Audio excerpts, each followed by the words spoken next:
Imagine you're standing at the edge of a vast forest. The air is thick with the scent of pine and damp earth. Every rustle of leaves tells a story you long to hear, but it's hidden until you take that first step. Crafting irresistible stories is just like entering this woodland, an adventure filled with unexpected turns, sensory delights, and moments that grip your heart. To spin stories that captivate, you must remember that everyone you meet is a forest of experiences, emotions, and dreams. We are hardwired to connect with narratives. It's in our DNA. Stories take us by the hand and pull us away from the everyday and into the realm of possibility. They make us feel alive. As a storyteller, your job is to tap into these universal truths and weave them into something that's uniquely your own. Let's think about the power of body language. Imagine you're seated in a dimly lit cafe, a quiet hum of conversation around you. You're sharing a story, and you lean in, voice low and warm, as if sharing a secret. Your eyes meet those of the listener, never wavering, inviting them to join you in the tale. Your hands move slightly, punctuating the emotion of your narrative. This is not mere embellishment. Your physical presence anchors the story, engaging listeners not just with words, but with every fiber of their attention. Speaking of attention, have you ever noticed how the most compelling stories engage not just the mind, but the senses? Picture a bustling market, the sound of vendors calling out their wares, the vivid colors of fresh fruit piled high, the aroma of spices wafting through the air. It's not just a market anymore. It's a sensory feast.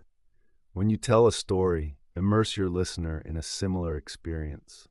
Describe the chill of an autumn breeze, rather than just mentioning the season. Talk about the rough texture of a worn leather chair, the crisp, sweet bite of an apple. This vivid storytelling draws people in, making your narrative not just heard, but felt. Emotional intelligence plays an unheralded role in storytelling. It's about understanding the emotional journey your story takes and guiding your audience through it. Think of it as a dance. You need to feel the rhythm of your story and sense how it affects your listeners. There's no need to rush to the punchline. Sometimes lingering on a moment provides depth. Create tension, allow for laughter, offer solace. Move gracefully between emotions to keep your audience engaged, trusting you to lead them through the highs and lows. Now, what is a story without heart? The best tales resonate because they touch on something deeply human. Empathy is your secret weapon. Place yourself in the shoes of your characters and your audience. Feel what they feel. When you speak of joy, let your own smile echo in your voice. When recounting loss, allow for a touch of genuine sadness. Authenticity is magnetic. It draws people in because it reflects their own hidden emotions and experiences. Framing your story persuasively is like setting the stage.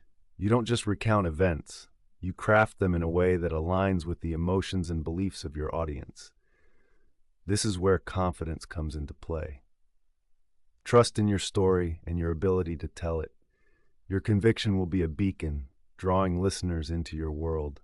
Be sure of where your story begins, how it arcs, and ultimately where it ends. A confident storyteller holds the reins of the tale, gently guiding their audience to the point of revelation. Remember, crafting a story isn't about the grandiose or the epic. It's about connection. A simple story, told well, can be more powerful than the most elaborate fiction. Reflect on the small moments in your life, the unexpected kindness of a stranger, the quiet contentment of a summer afternoon. These instances, when shared with honesty and care, become fertile ground for meaningful stories. As we draw this journey to a close, remember that every story is a gift. It's an offering of your perspective, wrapped in the care and craft of your words.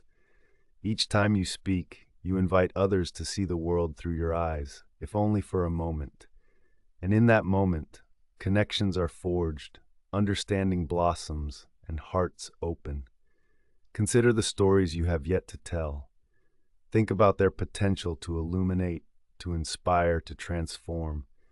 The next time you stand before your audience, be it one person or 100, know that you hold the power to shape their world, if only for a moment. As you step into this sacred space of storytelling, I invite you to reflect on the stories that have moved you. What did they teach you? How did they change you? And most importantly, what stories are you ready to share with the world?